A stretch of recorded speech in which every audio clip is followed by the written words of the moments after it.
is my weekly podcast, A Story and a Song.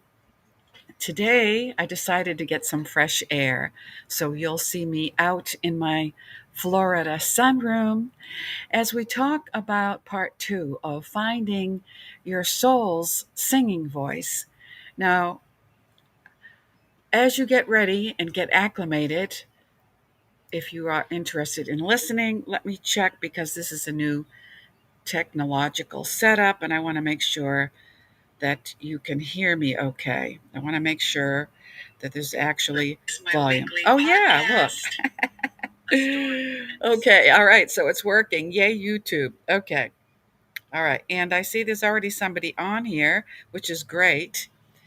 So, again, this is Deborah Cohen. I'm an indie artist and a new author on Amazon for a book to help people in the midst of this propaganda war to understand the factual documented truth of the history of the origins of Palestine, because a lot of people are being misled by propaganda and they don't understand that Israel is not to blame for the way things happened, meaning they achieved statehood, and the Palestinians, even though they were offered several times, their leaders refused to accept the terms of the statehood.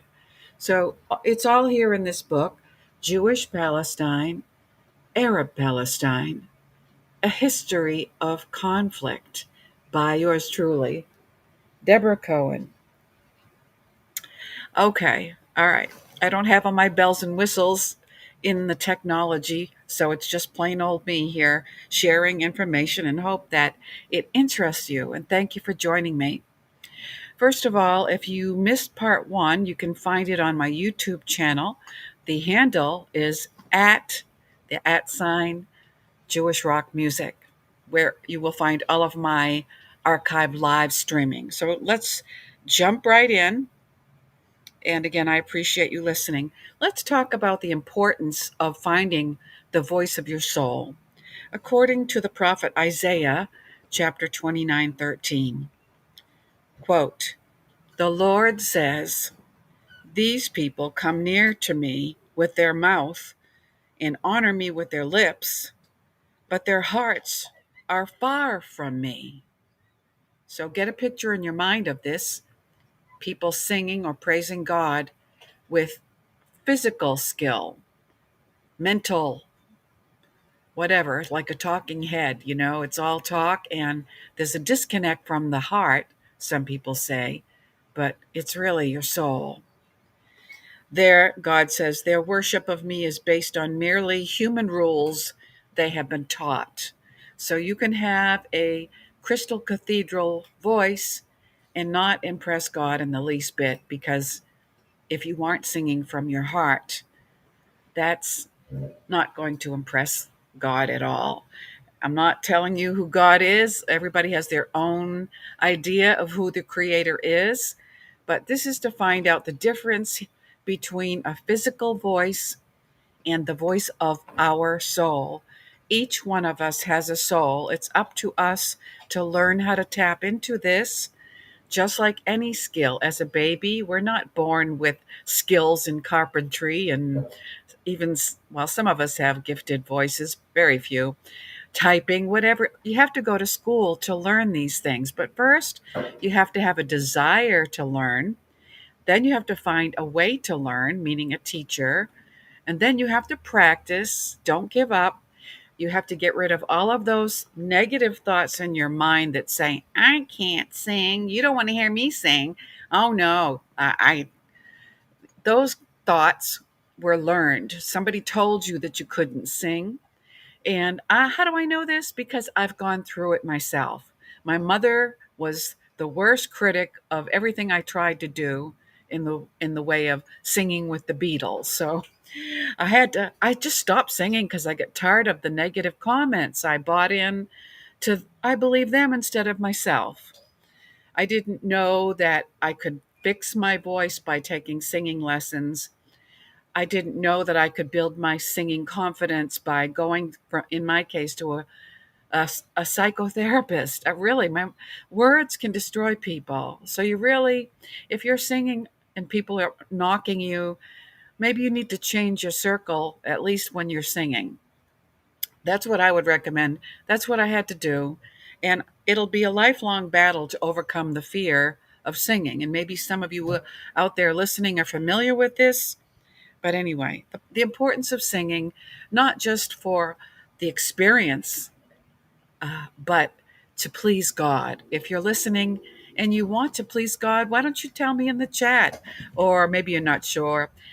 Why don't you in the chat tell me where you're listening from? That would be a good start to get to know you. All right, now I'm going to share an article. And again, this is part two. So if you missed the intro, you can find my live YouTube videos archived on my channel. And the handle is at Jewish Rock Music. I think that Christians and Jews would be primarily interested in this. Or, if you're not a believer, that would be okay too. So I am going to look for the article while you post in the chat. Don't be shy, but be nice, please. Okay. Of course, it's never there when you want it to be. But fortunately, I remember the URL, Devakut. Devakut. Okay. Devakut. And again, thank you for listening. This is DeborahCohenMusic.com. I am a new author trying to help people to find better ways of coming together in song to please our Creator. Whether or not you believe in Him, He might surprise you when you start singing from your soul and show up. As a Jimi Hendrix, I was a Jimi Hendrix fan. In a band in the 80s, I had the Marshall Stack. That's how I blew out my eardrums. But man, it was an experience. He got it right. Jimi Hendrix experience. So I'm telling you that you can sing from your soul and have an experience. And once you get a taste of what that feels like, you will keep on singing. You will develop confidence, and you might even discover that you are able to sell music online. Okay. Do you want me to stop praying and start shouting? Hello from France. I sing so bad. Lelouch Lara. She says, or I assume you're she, uh, my father had a perfect ear. He was the most beautiful singer in the world. I sing bad. I want to pray. Yeshua. My daughter, 12, has a beautiful voice. Well, this may help you because it's not about having a beautiful voice in the beginning. It's about discovering where the voice is coming from inside of you. Now, you're probably describing, Lara, that your daughter and your father had a gifted physical voice, but I'm talking about the voice from your spiritual self. So you first have to recognize that the physical voice is you're using the parts of your physical body to sing with your soul, but you're not just singing from your body. You're singing from your soul. This is a revelation, an awakening that can only be discovered by faith. Okay. Who says that power comes from a shout rather than a prayer? Do you think I have no eyes to see or ears to hear? That my heart doesn't revolt? That I have no desire to give rein to my sorrow and disappointment?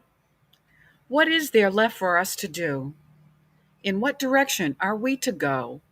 When you come to our celebrations, meaning prayer, church, congregation, synagogue, whatever your celebration is, you'll see how we dance and sing and rejoice. It is the Chassid's way of proclaiming, you don't want me to dance?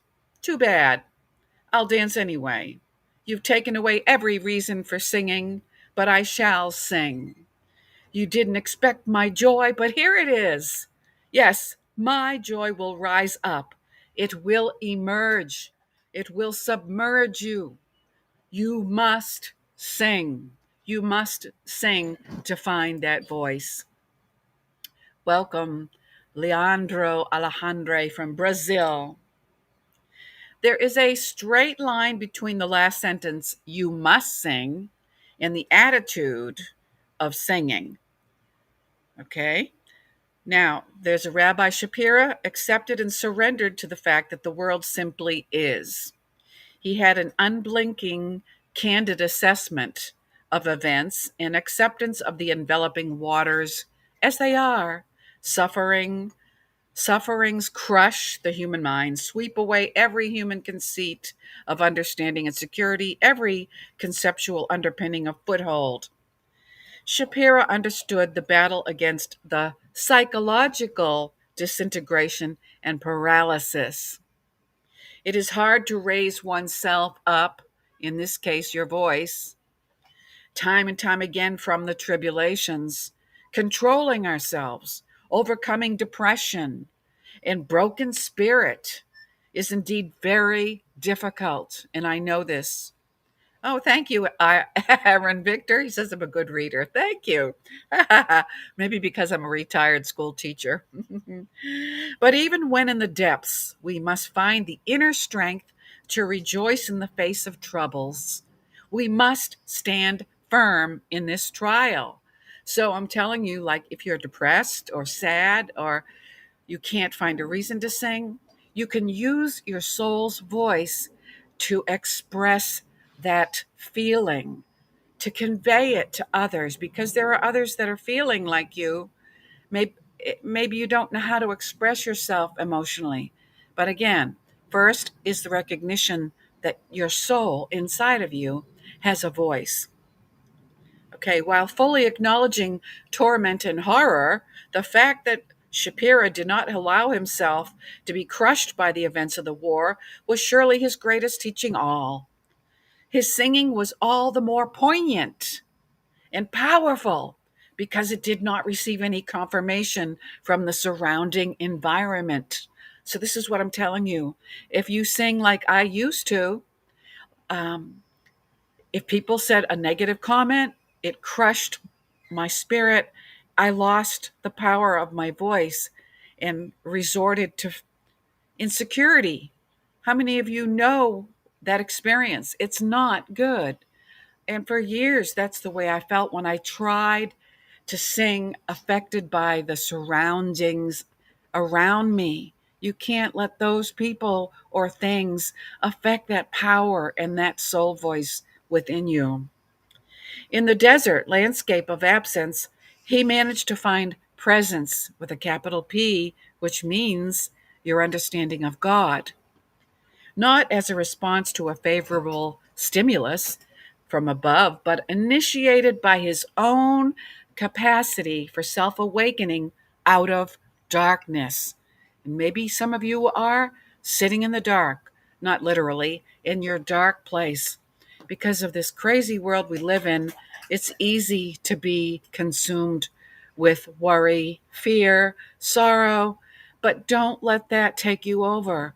Be strong enough and believe in yourself, not what somebody else says, to find your soul voice and use it to make this world a better place, to reach out to others that have the same feelings as you, to create your own singing circle. It's healthy.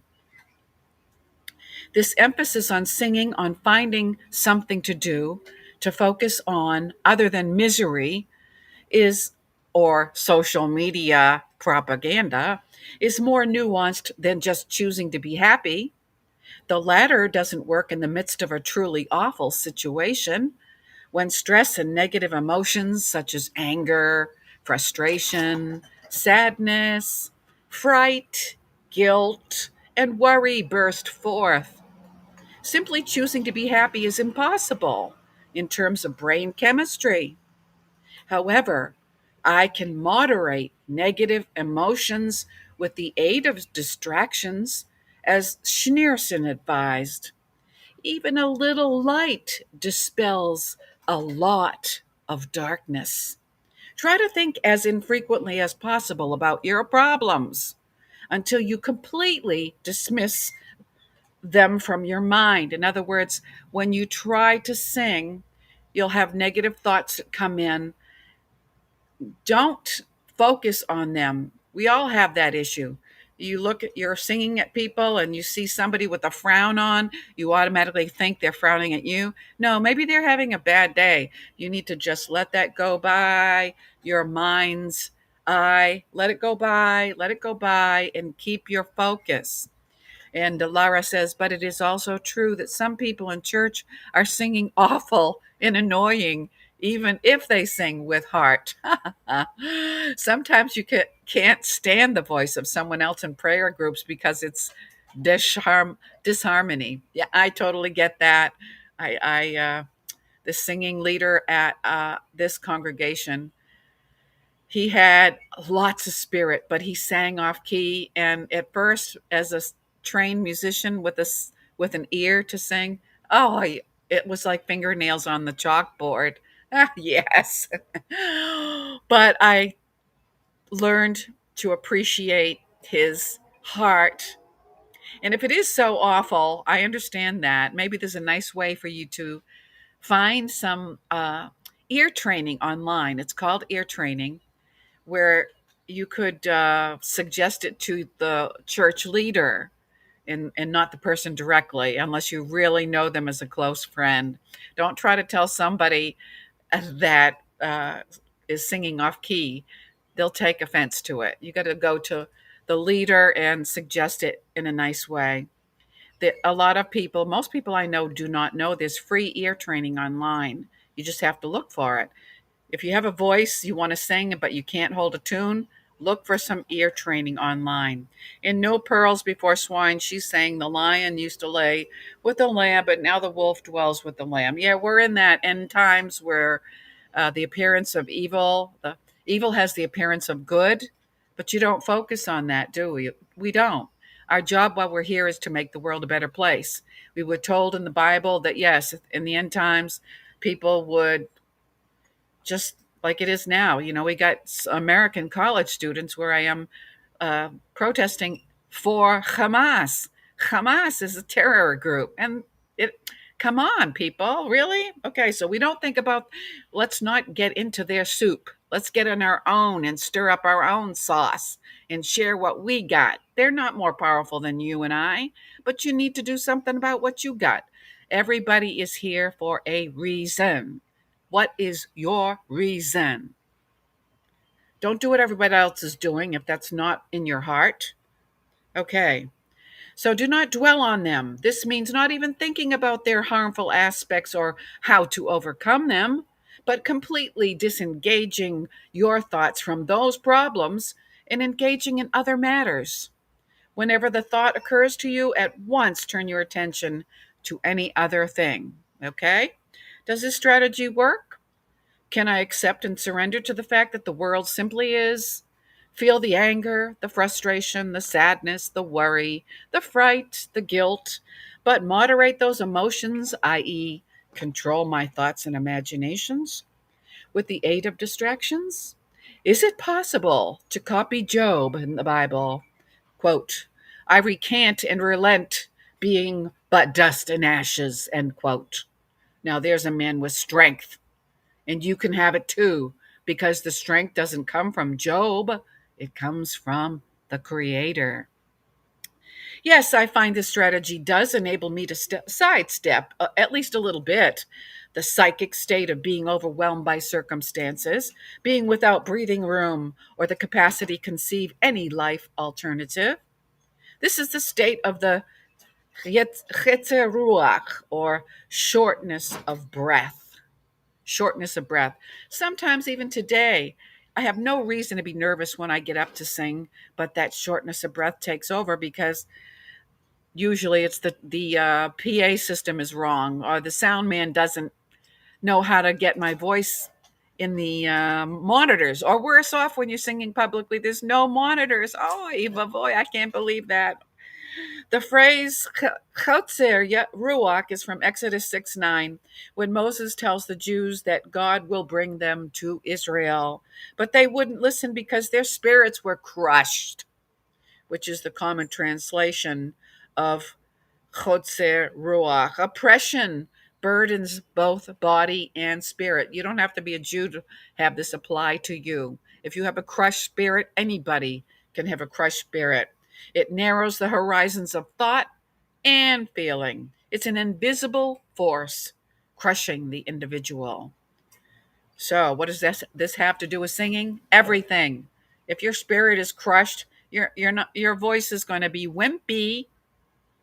Distraction is an effective tool, albeit not perfect, for moderating anger, frustration, sadness, worry, anger, fright, guilt, all of which coagulates like clots, CLOTS. Can you sing a little prayer? Toda Rabbah. Amen.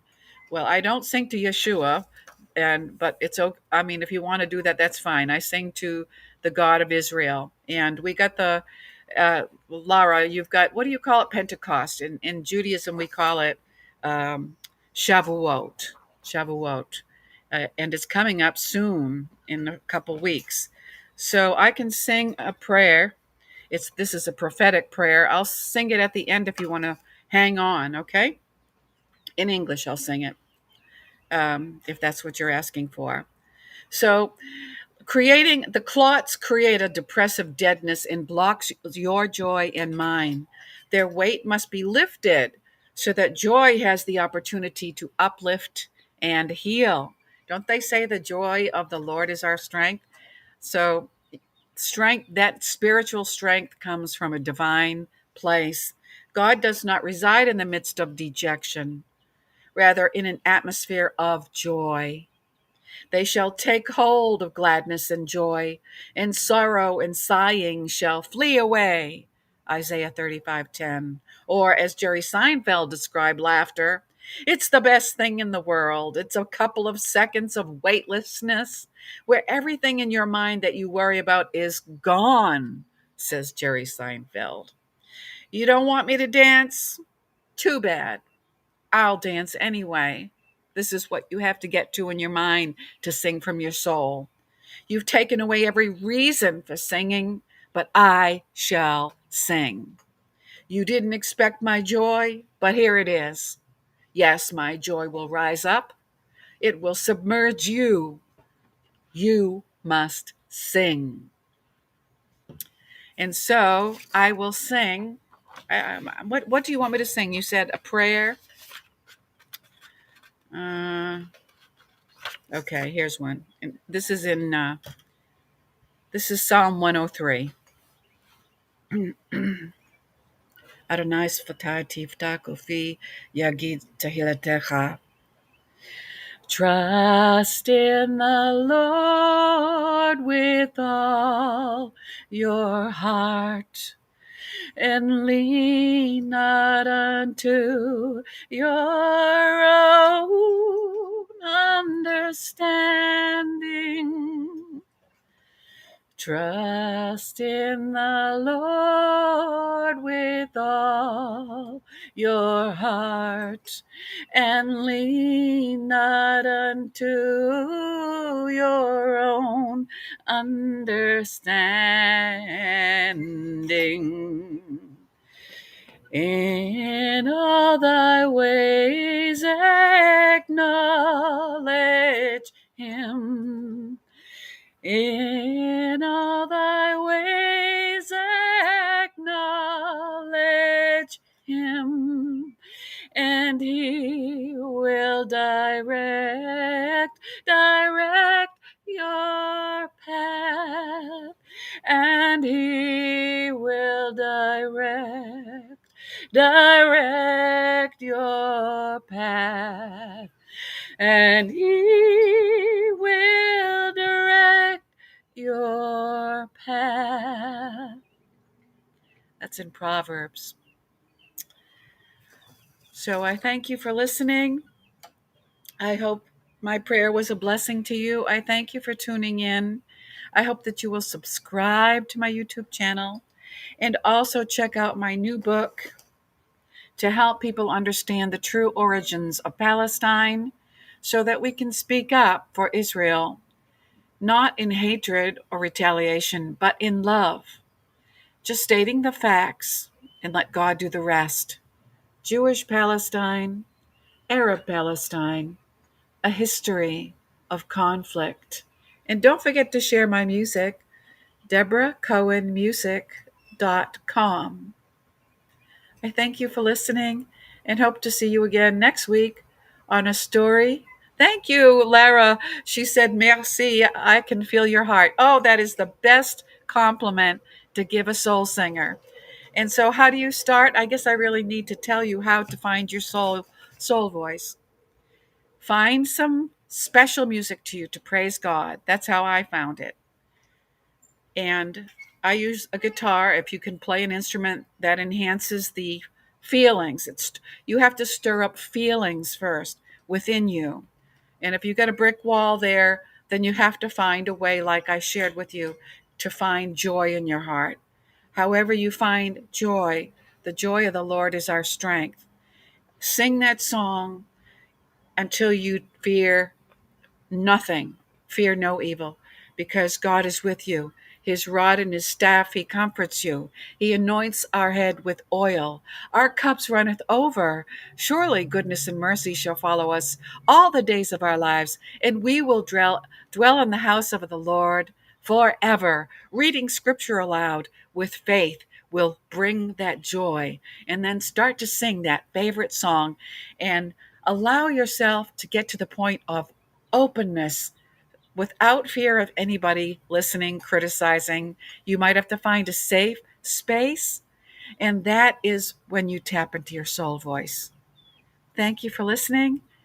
Find my book on Amazon.com, and I thank you very much for listening.